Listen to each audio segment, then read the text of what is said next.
G'day guys, Stephen Ford from Fordable Property and Finance. I hope you're all well. It's now been 6 weeks of self-isolation for myself and my boys and my wife as well, although she gets to leave the house Monday to Friday to go to work. It's been an interesting month for us under this household. I'll share a little bit of that with you now. But it is the end of month, business stats as usual. We're now looking at May 2020, so we're going to review what's happened in April. It has been a bumper of a month. So I did a lot of work on the website, content, some backlinks, getting onto directories, things like that. And the website traffic jumped from 169 visitors last month to 220 this month. And that's a massive 30% increase in website traffic. A little bit of that is false though, because the web developer that I work with, I've sent the links to him to say these are all my listings on the directories, and he goes through and clicks on all of them and then follows the link through to my website.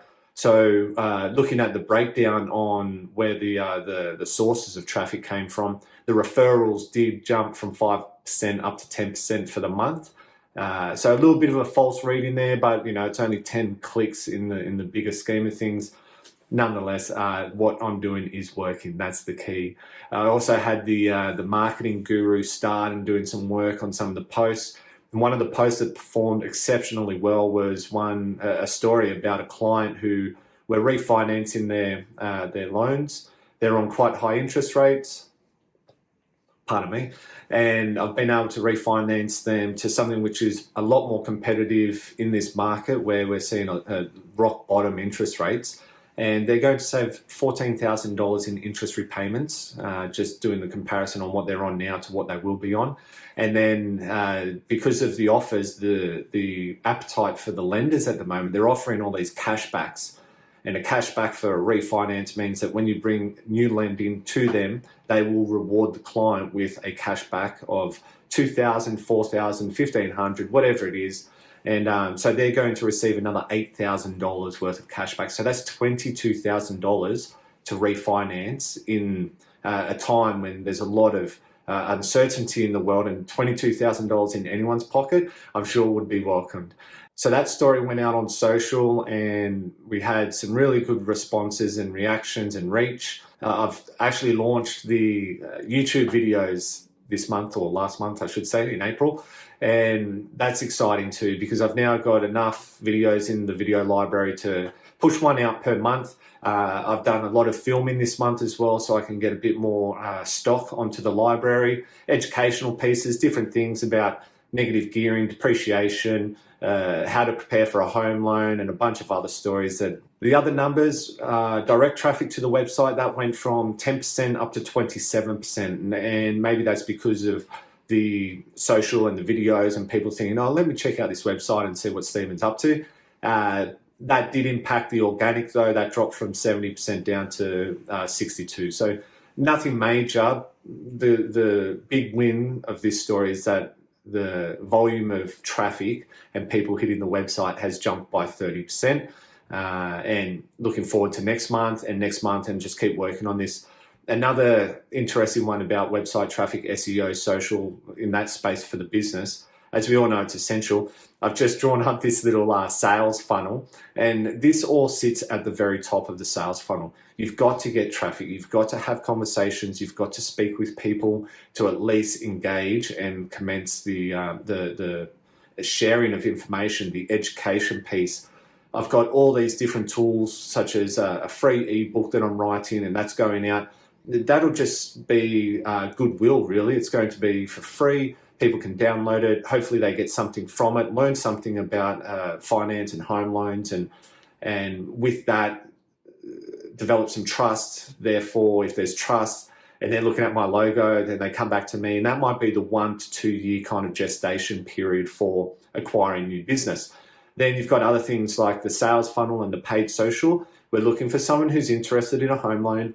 They're going to land on a page, they'll read some information, and if they're genuinely interested, if they're a hot buyer, you're 20% of the market who is moving on a home loan application, they will click on that next button and they will go through and answer a few questions for me, and then hopefully I get the contact us form come through, and we move on to having that initial discussion. So that's on the sales funnel as well. It's all a part of the process. And this is what I guess is a very simple and straightforward sales funnel. You may have seen this before. This may be really simple for you, but for those who are finding my content interesting and it's valuable to them in their journey of starting up a business or becoming a mortgage broker and wanting to understand how it all happens, I thought I'd just share this because it's something that you need to acknowledge, understand, and be able to really put that in writing for yourself to say, how does it work for me? At what stage are my clients at? Is it initial conversation? That's the top of your sales funnel. At what point are they moving towards the third or fourth stage of your sales funnel? And then at what point are you actually getting paid? All right, so that's coming up. You should see that now. The big one for the month, working from home full time, having the boys here Monday to Friday, that's definitely shaking things up. We've adjusted, it's been fine, but just having that normal routine of being able to call a client, call a lender, get your work done, get an application in, do your marketing, all that sort of stuff, even record a video. So aside from those little disruptions to the routine, the volume has been quite good for the business because the interest rates are so low. People are jumping onto this where they've got stable and reliable income or a job, say essential workers and things like that. They can still apply for finance. If you're working in a different industry which has been impacted by COVID, hospitality, retail, travel, then the banks are looking at those applicants, even the ones that have been put through and are at conditional approval and so forth. So there's a lot more scrutiny there as to who they're going to approve for finance, and more phone calls to employers to just verify that employment is as we've presented it.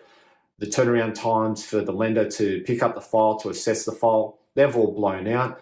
It's impacting clients and getting their conditional approvals, which is impacting the property market because maybe they were ready to buy and wanted to put an offer in, but there's too much of a delay at the finance end. So it's all shifting, and the lenders are under the pump. People are calling up for financial hardship assistance, and all sorts of things are going on for the lenders and this industry. But the good thing is for me is that people are in a position to refinance or purchase. There's been some great conversations with different clients, new clients, a couple who were sitting on the sideline just waiting to see what happens.